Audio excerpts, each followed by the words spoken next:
आय प्रतिबोधितां भगवता नारायणेन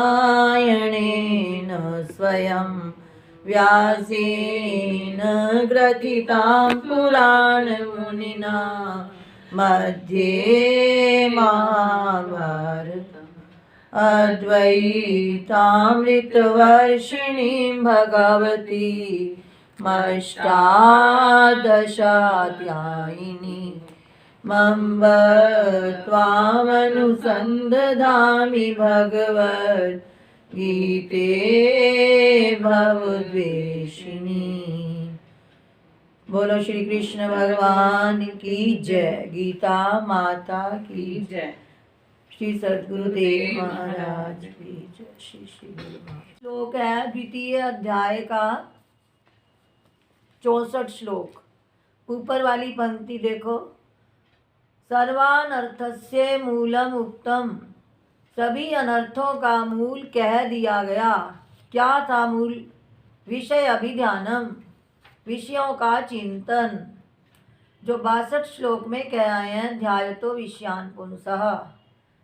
सर्वानर्थस्य मूलम उक्तम, मुक्तम नहीं है ये, उक्तम बोलना जब अर्थ करेंगे तो। सभी अनर्थों का मूल विषय अभिध्यानम उक्तम, विषयों का चिंतन है, ये कह दिया गया।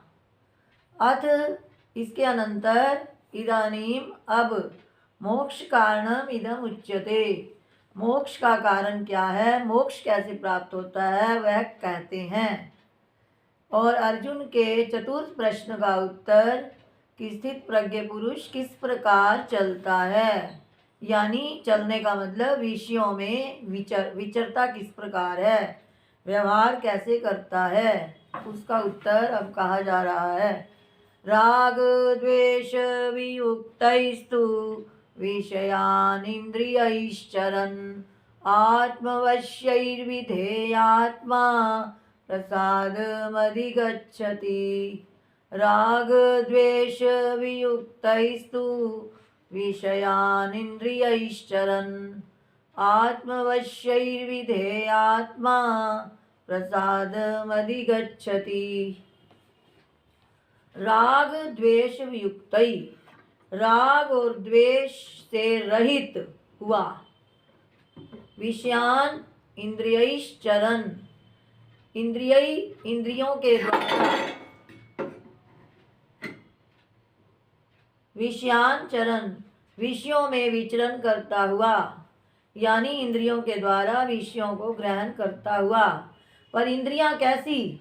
आत्मवश्यई इंद्रियई, अपने वश की हुई इंद्रियों के द्वारा विषयों में विचरण करता हुआ, विषयों में व्यवहार करता हुआ। विधेय आत्मा, स्वाधीन अंतःकरण वाला, जिसका अंतःकरण अपने वश में है। विधेय आत्मा, स्वाधीन अंतःकरण वाला। प्रसादम अधिगच्छति, प्रसन्नता को अर्थात स्वच्छता को अधिगच्छति, प्राप्त होता है। मूल अर्थ तो ऐसे हुआ इसका कि राग और द्वेष से रहित, अपने वश में की हुई इंद्रियों के द्वारा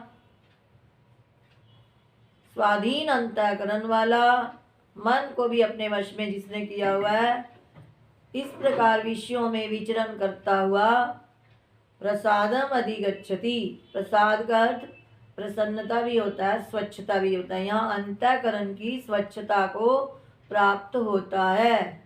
अंतःकरण स्वच्छ होगा तो ही ज्ञान बैठेगा। तो यानी ज्ञान की प्राप्ति तभी होगी जब अंतःकरण में स्वच्छता होगी। तो इस अंतःकरण स्वच्छ कैसे होगा? जब न राग करेगा, न द्वेष करेगा, ना किसी से आसक्ति करे, प्रीति करे, ना किसी के साथ घृणा करे। हम इष्ट वस्तु व्यक्ति के साथ राग करते हैं, अनिष्ट वस्तु व्यक्ति के साथ द्वेष करते हैं। जो ऐसा नहीं है, जो राग और द्वेष से रहित है और इस प्रकार इंद्रियों को अपने वश में किया हुआ है, यानी उसकी इंद्रियां स्वतंत्र नहीं है, अपने वश में की हुई इंद्रियों के द्वारा। इंद्रियां तो जाएंगी विषयों की ओर, श्रोत्र है शब्द सुनेंगे, त्वचा है स्पर्श करेगी, चक्षु है देखेंगे, परंतु वो जो देखने योग्य है वही देखेगा, जो सुनने योग्य है वही सुनेगा।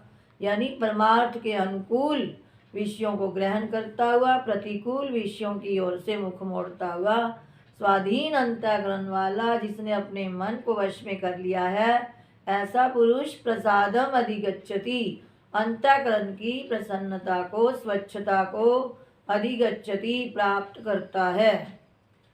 श्लोक दोबारा पढ़ रहे हैं। राग द्वेष वियुक्तैस्तु विषयान इंद्रियैश्चरन् आत्मवश्यैर्विधेयात्मा प्रसादमधिगच्छति। राग द्वेष वियुक्तै, भाष्य देखो, राग द्वेष इति, राग द्वेष वियुक्तै शब्द आया श्लोक का, इसका भाष्य कर रहे हैं। रागश्च द्वेषश्च राग द्वेषौ, द्वंद्व समास। राग और द्वेष को कहते हैं राग द्वेष। तत्पुरःसरा ही इंद्रियाणां प्रवृत्ति ही स्वाभाविकी। तत्पुरःसरा यानी पुरःसरा लेंगे, उससे युक्त होती हुई इंद्रियों की प्रवृत्ति स्वाभाविकी, स्वाभाविक ही होती है। यानी राग और द्वेष इंद्रियों में स्वाभाविक आ जाते हैं। तत्र, परंतु उस विषय में, यो मुमुक्षुर्भवति, जो पुरुष मुमुक्षु मोक्ष की इच्छा वाला होता है, स वह पुरुष, ताभ्याम युक्तै, उन दोनों से, ताभ्याम राग और द्वेष के लिए आया, उन दोनों से रहित हुई श्रोत्रादि भी इंद्रिय, श्रोत्र त्वक चक्षु रसन घ्राण इंद्रियों के द्वारा विषयान अवर्जनीयान चरण, यानी विषयों को अवर्जनीयान न ग्रहण करता हुआ, यानी राग द्वेष से रहित होकर विषयों में चरण उपलब्धमान, विषयों में विचरता हुआ। कह रहे हैं इंद्रियों की स्वाभाविक प्रवृत्ति राग द्वेष पूर्वक ही होती है, परंतु जो मुमुक्षु होता है वह अपनी श्रोत्रादि इंद्रियों को उस राग द्वेष से अवर्जनीय यानी उन श्रोत्रादि इंद्रियों को राग द्वेष से पृथक कर लेता है, और जो विषय ग्रहण करने योग्य हैं उन्हीं को ग्रहण करता है। चरण उपलब्धमान यानी उन विषयों में विचरता हुआ, आत्मवश्यई, आत्मनो वश्यानि वशीभूतानि, अपने वश में की हुई, तई आत्मवश्यई, उन आत्मवश्यई, उन अपने वश में की हुई इंद्रियों के द्वारा, और विधेय आत्मा, स्वाधीन अंतःकरण वाला। इच्छा तो विधेय आत्मा अंतःकरणम यस्य, यानी जिसने अपने अंतःकरण को अपनी इच्छा के अधीन कर लिया है, अपना सेवक बना लिया है। हम मन के सेवक बन जाते हैं, वो अंतःकरण को, मन को अपना सेवक बना लेता है। आत्मा का अर्थ यहाँ पर अंतःकरणम है, यानी वो जो चाहे तब उसका मन उस चीज़ को ग्रहण करता है, और हमारा मन जो चाहे हम उसको ग्रहण कर ले, ये फर्क होता है। तो विधेय आत्मा अंतःकरणम यस्य, जिसने अपने अंतःकरण को विधेय, अपने अधीन कर लिया है, वह पुरुष प्रसादम अधिगच्छति, प्रसन्नता को अर्थात स्वच्छता को प्राप्त करता है। स्वास्थ्य को प्राप्त करता है, ये भी कह सकते हैं। प्रसन्नता को, स्वच्छता को प्राप्त करता है। दोबारा देखो इसका, प्रसादे राग द्वेष वियुक्तै, रागश्च द्वेषश्च राग द्वेषौ, तत्पुरःसरा ही इंद्रियाणां प्रवृत्ति स्वाभाविकी, इंद्रियों की प्रवृत्ति स्वाभाविक ही, पुरःसरा का मतलब पूर्वक, राग द्वेष पूर्वक होती है। इंद्रियां स्वाभाविक ही, अब जो चीज़ अच्छी लगे उधर चली जाती है, जो अच्छी ना लगे उधर घृणा करने है तो सही, परंतु हमें सावधान रहना है उस विषय में। यो मुमुक्षुर्भवति, जो मुमुक्षु होता है। मुमुक्षु का अर्थ जिसको मोक्ष की इच्छा होती है, जिसको परमात्मा प्राप्ति की इच्छा होती है। स ताभ्याम युक्तई, वह उन दोनों से रहित, राग द्वेष से रहित, वियुक्तई का अर्थ हो गया रहित, श्रोत्र आदि भी इंद्रियई, श्रोत्र आदि इंद्रियों के द्वारा, विषयान अवर्जनीयान, विषयों का उपभोग करता है। कैसे करता है?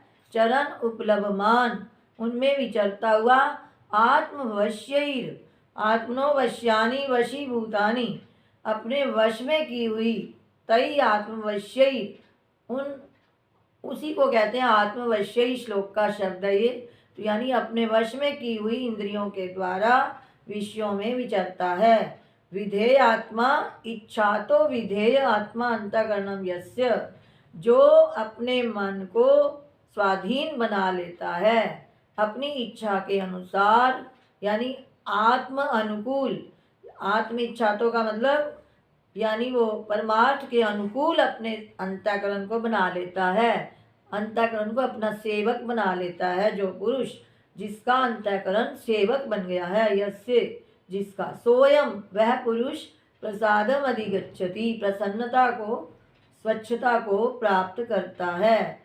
प्रसादः प्रसन्नता स्वास्थ्यम, प्रसादा का अर्थ है प्रसन्नता, स्वास्थ्यम, स्वास्थ्यम का मतलब शारीरिक स्वास्थ्य नहीं, स्वस्मिन स्थिता, अपने स्वरूप में स्थिति हो जाती है। परंतु कैसे होती है? पहले इंद्रियां राग द्वेष से रहित हो, मन वश में हो, मन हमारा सेवक बने, ना कि हम मन के सेवक बने। देखना इंद्रियों के ना घोड़े भगे, इनको संयम के दिन रात कोड़े लगे। अपने रथ को सुमार्ग चलाते चलो, कृष्ण गोविंद गोपाल गाते चलो, मन को विषयों के विष से हटाते चलो। इस प्रकार उसकी स्थिति हो जाती है। इसका भाष्य पढ़ रहे हैं, फिर कोई शब्द नहीं समझ आया तो बाद में देखते हैं। राग द्वेष वियुक्तई, रागश्च द्वेषश्च राग द्वेषौ तत्पुरःसरा हि इंद्रियाणां प्रवृत्ति स्वाभाविकी, तत्र यो मुमुक्षुर्भवति स ताभ्यां वियुक्तै श्रोत्रादिभिः इंद्रियैर् विषयान् अवर्जनीयान् चरण उपलभमान, आत्मवश्यै आत्मनो वश्यानि वशीभूतानि तै आत्मवश्यैर्, विधेय आत्मा इच्छा तो विधेय आत्मा अंतःकरणम यस्य सोयम प्रसादम अधिगच्छति, प्रसादः प्रसन्नता स्वास्थ्यम। प्रसादे सति किम स्यात्, अब अंतःकरण की निर्मलता के होने पर क्या होता है? इत्युच्यते, इस पर कहते हैं। प्रसादे सति किम स्यात्, प्रसादे सति, अंतःकरण की निर्मलता के हो जाने पर, स्वच्छता के होने पर, किम स्यात् क्या होता है? इत्युच्यते, इस पर कहते हैं। प्रसादे सर्व दुःखानां हानिरस्योपजायते, प्रसन्न चेतसो याशु बुद्धिः पर्यवतिष्ठते। प्रसादे सर्व दुःखानां हानिरस्योपजायते, प्रसन्न चेतसो याशु बुद्धि पर्यवतिष्ठते। प्रसादे, अंतःकरण की निर्मलता के होने पर, सर्व दुःखानां हानि, सभी दुखों की हानि, सभी दुख नष्ट हो जाते हैं। उपजायते, हानि हो जाती है, यानी सभी दुखों का नाश हो जाता है। किसका? पर अस्य, इस राग द्वेष से रहित, अपने वश में की हुई इंद्रियों वाले पुरुष का सारे दुखों का नाश हो जाता है। प्रसन्न चेतसो, और उस प्रसन्न चित्त वाले पुरुष की बुद्धि ही आशु पर्यवतिष्ठते, शीघ्र ही अच्छी प्रकार स्थिर हो जाती है।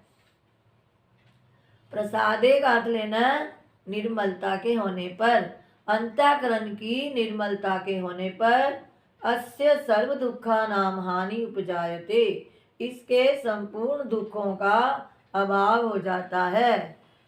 ही आशु, ही शब्द, क्योंकि प्रसन्न चेतसो, प्रसन्न चित्त वाले पुरुष की बुद्धि शीघ्र ही, आशु का अर्थ है शीघ्र ही, पर्यवतिष्ठते अच्छी प्रकार स्थिर हो जाती है। पर्यवतिष्ठते मतलब भली प्रकार से स्थिर हो जाती है। प्रसादे सर्व दुःखानां हानिरस्योपजायते प्रसन्न चेतसो याशु बुद्धि पर्यवतिष्ठते।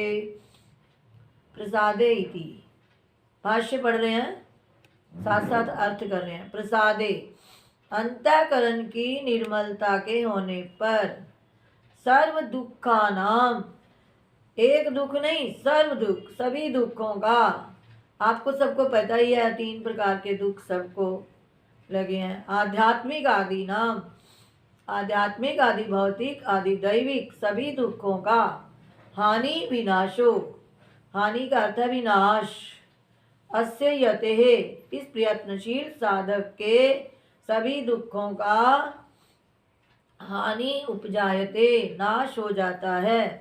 किंच और भी, प्रसन्न चेतसः प्रसन्न चित्त वाले पुरुष की, अर्थात प्रसन्न चेतसा का अर्थ है स्वस्थ अंतःकरणस्य, जिसका अंतःकरण स्वस्थ है, निर्मल है, ही क्योंकि, यस्मात् जिस कारण से, आशु का अर्थ दिया शीघ्रम शीघ्र ही, देर नहीं लगती, शीघ्र ही हो जाती है। बुद्धि ही पर्यवतिष्ठते स्थिर हो जाती है।